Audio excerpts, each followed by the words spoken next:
రేవంత్ రెడ్డి వరంగల్ జిల్లా పర్యటనలో భాగంగా పరకాల ఎమ్మెల్యే ప్రకాష్ రెడ్డిని మరొకసారి గెలిపించాలి అని పిలుపునివ్వడం జరిగింది. అయితే దీనిపైన ఇప్పటికే పరకాల నా అడ్డా రేవంత్ రెడ్డికి కళ్ళు నెత్తికెక్కాయ ముఖ్యమంత్రి అయిన తర్వాత. ఆషాఢ మాసం సందర్భంగా మన కాసం ఫ్యాషన్స్ కిలో చీరలు కొనండి, అరకిలో చీరలు ఉచితంగా పొందండి. ముఖ్యమంత్రి రేవంత్ రెడ్డి పొంగులేట అంటూ తీవ్రమైనటువంటి పదజాలంతో విరుచుకుపడింది మంత్రి కొండా సురేఖ కూతురు కొండా సుస్మిత. దీనిపై కాంగ్రెస్ పార్టీ సీరియస్గా షోకాజ్ నోటీస్ సైతం కొండా సురేఖకు పంపించడం జరిగింది. కొండా సురేఖ స్పష్టం చేసింది, ఆమె వ్యక్తిగతాన్ని నాకెట్లా ఆపాదిస్తారు అని చెప్పేసి. ఇదే అంశానికి సంబంధించి మనతో కరీంనగర్కి సంబంధించినటువంటి వివిధ పార్టీలకు సంబంధించిన నేతలు ఉన్నారు. వాళ్ళ అభిప్రాయం మనం ఒకసారి తెలుసుకుందాం. కాంగ్రెస్ పార్టీ నుంచి అధికార ప్రతినిధి అర్బన్ కాంగ్రెస్ కమిటీకి సంబంధించినటువంటి అమీర్ ఉన్నారు. అమీర్, చెప్పండి, ఎట్లా చూడవచ్చు? ఎందుకంటే కాంగ్రెస్ పార్టీలో ఒక ముఖ్యమంత్రి స్థాయిలో వ్యక్తి రేవూరు ప్రకాష్ రెడ్డిని మరోసారి గెలిపించాలని చెప్పినటువంటి కామెంట్ చేసిన నెక్స్టే ఇలాంటి వ్యతిరేక భావనలు వచ్చాయి. లుకలుకలు ప్రారంభమైనట్టేనా? ఏంది అసలు? అంటే లుకలుకలు చూసుకుంటే మీరు ప్రతి పార్టీలో ఉంటాయి, కానీ కొండా సుస్మిత గారికి రేవంత్ రెడ్డి గారి మీద మాట్లాడే అర్హత, నైతిక బాధ్యత లేదు. ఎందుకంటే వారి తల్లిదండ్రుల ద్వారా ఆమె రాజకీయంలో వచ్చింది కావచ్చు, కానీ ఆమె కాంగ్రెస్ సభ్యత్వం కూడా లేదు. ముఖ్యంగా చూసుకుంటే ఆమెకు మెంబర్షిప్ ఇచ్చేం లేదు. ఆమె కాంగ్రెస్ కార్యకర్త కాదు. ఆమె వాళ్ళ తల్లిదండ్రుల వెనుక తిరుగుతుంది. కాబట్టి ఆమె స్థాయికి మించి మాట్లాడుతుంది. ఆమె స్వతంత్రంగా పోటీ చేస్తుంటే ప్రజాస్వామ్య దేశంలో ఎవరైనా పోటీ చేయొచ్చు, పోటీ చేసి గెలవని. కానీ రేవంత్ రెడ్డి గారిని పర్సనల్గా దూషించడం, విమర్శించడం ద్వారా ఆమె స్థాయి మేము పెరగదు.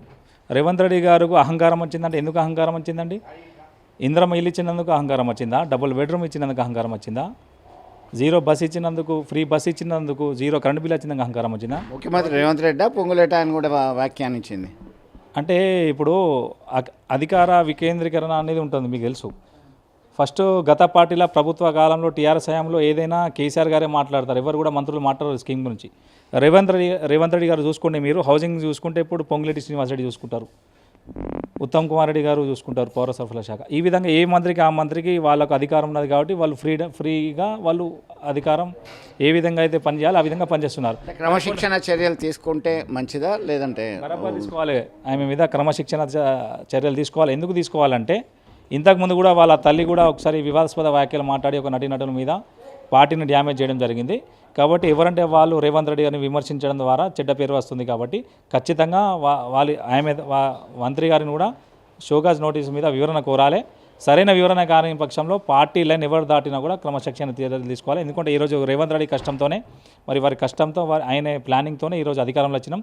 మరోసారి కూడా మేము అధికారంలో వస్తాం. కాబట్టి సుస్మిత గారు ఖచ్చితంగా క్షమాపణలు కోరాలి. ఒకటి, ఆమెకు మాట్లాడే బాధ్యత లేదు. సుస్మిత గారు ఖచ్చితంగా దీని మీద క్షమాపణలు కోరాలి. ప్రజాస్వామ్య వ్యవస్థలో ఎవరైనా ఎక్కడి నుంచైనా పోటీ చేయొచ్చు. అంత మాత్రంన ముఖ్యమంత్రి రేవంత్ రెడ్డిని పట్టుకొని కళ్ళు నెత్తికెక్కాయని చేయడం, వ్యాఖ్యానించడం సరి అనేది కాదు అని చెప్పేసి అభిప్రాయం వ్యక్తం చేస్తున్నారు. ఖచ్చితంగా క్రమశిక్షణ చర్యలు తీసుకోవాల్సిందే అని చెప్పి డిమాండ్ చేస్తున్నటువంటి పరిస్థితి. అధికార వికేంద్రీకరణ వల్లనే ఇది జరిగిందని చెప్తున్నటువంటి పరిస్థితి. మరొక వైపు భారతీయ జనతా పార్టీ నేత ఉన్నారు, రమణారెడ్డి ఉన్నారు మనతో మాట్లాడడానికి. చెప్పండి, కాంగ్రెస్ పార్టీలో ఒక తీవ్రమైనటువంటి పరుష పదజాలాన్ని ఉపయోగించడం జరిగింది ముఖ్యమంత్రి రేవంత్ రెడ్డికి. కళ్ళు నెత్తికెక్కాయ ఓ మంత్రి కూతురు. గతంలో సైతం వివాదం చెలరేగింది. ఇప్పుడు ఏమంటారు మీరు? ఈ మధ్యకాలంలో వాళ్ళకి ఏమైందంటే ఏ ముఖ్యమంత్రి స్థాయి కానీ జాతీయ స్థాయి నాయకులు కానీ కార్యకర్తలాగానే ఫీల్ అవుతున్నారు వాళ్ళు. ఎందుకంటే ఒకసారి వచ్చిన అధికారం 10 సంవత్సరాలు దూరంగా ఉన్నారు. అధికారం వచ్చింది, కష్టపడి తెచ్చుకున్నారు, హామీలు ఇచ్చిండ్రు.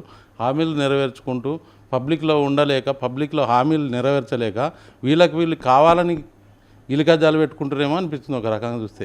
ఎందుకంటే ఇచ్చిన హామీలు ఇవ్వాలి, డైవర్షన్ పాలిటిక్స్ నడుతుంది. ఎందుకంటే వాళ్ళ తాత ఏజ్ సమానుడు ఆయన గురించి ఏదో ముఖ్యమంత్రి మాట్లాడుతుండే మంచితంగా. అంటే వీళ్ళను ఎప్పుడైతే ఇప్పుడు కొండా సురేఖ గారు కొన్ని నెలలుగా అసలు ఎక్కడుందో తెలుస్తలేదు, ఒక మంత్రి అయి ఉండి ఆమె తెలవడానికి వాళ్ళ ఫ్యామిలీ బయటికి రావడానికి మాట్లాడిందేమో అనిపిస్తుంది. ఎట్లా తీసుకోవచ్చు? క్రమశిక్షణ చర్యలు తీసుకోవాల్సిందా? అది వాళ్ళ అంతర్గత విషయం, వాళ్ళ ఇష్టం. వాళ్ళు ఈ లోకలే కాదు, మా ఎమ్మెల్యేలు, మాజీ ఎమ్మెల్యేలు, ఎంపీలు కూడా మాట్లాడుతున్నారు. మరి వాళ్ళు ఏం తీసుకుంటలేరు? ఏదో కంటి తుడుపు చర్యగా ఇట్లా చిన్నగా తీసుకుందామని ఒకటి పార్టీలో చర్చ నడవాలి, పబ్లిక్లో చర్చ నడవాలి, టైంపాస్ కావాలి. ఇది పబ్లిక్ కావాల్సిన దాని మీద దృష్టి మళ్లించడానికే ఇది పాలిటిక్స్ అని చెప్పేసి మాకు అనుకుంటున్నాం. కాంగ్రెస్ పార్టీలో ఒక డైవర్షన్ పాలిటిక్స్లో భాగంగానే ఇలాంటి వ్యాఖ్యలు చేయడం జరిగింది. అయితే కంటి తుడుపు చర్యగా ఏదైనా తీసుకుంటారేమో అని చెప్పేసి వారు బీజేపీ నేత అభిప్రాయం వ్యక్తం చేయడం జరిగింది. బీఆర్ఎస్ నేత ఉన్నారు సోహన్ సింగ్. ఇదే అంశానికి సంబంధించి మనం తెలుసుకుందాం. చెప్పండి సోహన్ సింగ్, ఎట్లా చూడవచ్చు దీనికి సంబంధించి కొండా సురేఖ సుస్మితకు సంబంధించినటువంటి వారి కూతురు చేసినటువంటి కామెంట్స్ పరకాలన అడ్డా అన్నది ఏకంగా. సార్, ఫస్ట్ ఆఫ్ ఆల్ అయితే నేను ఒక విషయం చెప్తున్నా. కాంగ్రెస్ అస్తమించే సూర్యుడు దేని గురించి అని చెప్తారు సార్. కాంగ్రెస్లో కష్టపడే లీడర్లకు కాకుండా వలసలు వచ్చిన వారికే ముఖ్యమంత్రి ఇచ్చిండ్రు. అయితే వలసకు వచ్చిన ముఖ్యమంత్రి ఏం చేస్తాడు, తెలుగుదేశం పార్టీ నుంచి ఎవరెవరైతే వచ్చిండ్రో ఆ లీడర్లకే ప్రిఫరెన్స్ ఇస్తారు. అయితే కాంగ్రెస్ జెండా మోసిన కార్యకర్తలకు ఏంటంటే ఇది అవమానంగా భావిస్తారు. ఎందుకంటే మేము పార్టీ పుట్టినప్పటి నుంచి పార్టీ కోసం పనిచేసినాం. నిన్నాక మొన్న వచ్చిన తెలుగుదేశం నుంచి వచ్చాం అంటే ఇప్పుడు ప్రస్తుతం ఉన్న మూమెంట్ ఎట్లా ఉందంటే చంద్రబాబు నాయుడు కాంగ్రెస్కు నడుపుతాడు సార్. అయితే ఇది చాలామంది కాంగ్రెస్ లీడర్లు జీర్ణించుకోలేకపోతున్నారు కాబట్టి వ్యతిరేకత స్టార్ట్ అయింది. ఈ వ్యతిరేకత ఎక్కడి వరకు వస్తుందంటే రాబోయే రోజుల్లోనే అనుకుంటా వీళ్ళు 5 సంవత్సరాలు కూడా ఈ పూర్తి సమయం కంప్లీట్ చేయలేరు. 5 సంవత్సరాలు ఇప్పుడు మా అంటే ఇంకొక వాళ్ళు అంటున్నారు ఎప్పుడు వచ్చింది కాదన్నయ్య, బుల్లెట్ దిగిందా లేదా అనేదే ముఖ్యమని చెప్పేసి కొంతమంది కాంగ్రెస్ నేతలు చెప్తున్నారు. రేవంత్ రెడ్డి వల్లనే అధికారంలోకి వచ్చినామని చెప్పేసి కొంతమంది ధీమా వ్యక్తం చేస్తున్నారు. ఆయన పట్ల నమ్మకంతో ఉన్నారు, విశ్వాసంతో ఉన్నారు. సార్ ఇప్పుడు గిట అగర్సే కాంగ్రెస్ జెండా మోసిన ముఖ్యమంత్రికి వ్యక్తికి పదవి ఇచ్చిండ్రు అనుకోండి సార్, తెలుగుదేశం నుంచి వచ్చిన వలస వాళ్ళకి అందరికీ రేవంత్ రెడ్డి తీసుకుని గవర్నమెంట్ పడేసే కూడా ఛాన్సెస్ ఉన్నాయి. అందుకనే ఏంటంటే అధిష్టానం ఆయన మీద చర్యలు తీసుకుంటలేదు. కానీ ఎవరైతే జెండా మోసినారో వాళ్ళు జీర్ణించుకోలేకపోతున్నారు. ఏంటంటే మేము కాంగ్రెస్ జెండా మోసినాం. ఇవాళ వేమ నరేందర్ రెడ్డి ఎవరున్నారు సార్, మొత్తం ప్రభుత్వం నడిపేదే వేమ నరేందర్ రెడ్డి. అయితే పొంగిరెడ్డి ఎవరు ఉన్నారు సార్. అయితే పార్టీలో వచ్చిన వాళ్ళు కాకుండా వలసలు వచ్చిన వాళ్ళు మొత్తం డామినేషన్ నడుపుతారు. కాబట్టి ఎవరైతే జెండా మోసినరో కాంగ్రెస్లో ఎవరైతే పనిచేసినరో వాళ్ళు ఆ విషయానికి జీర్ణించుకోలేకపోతారు. కాబట్టి ఈ వర్గపోరు స్టార్ట్ అయింది సార్. ఈ వర్గపోరు ఛాలెంజ్ చేస్తున్న ఒక 6 నెలల ఖచ్చితంగా మళ్ళీ అసెంబ్లీ ఎలక్షన్స్ వస్తాయి సార్.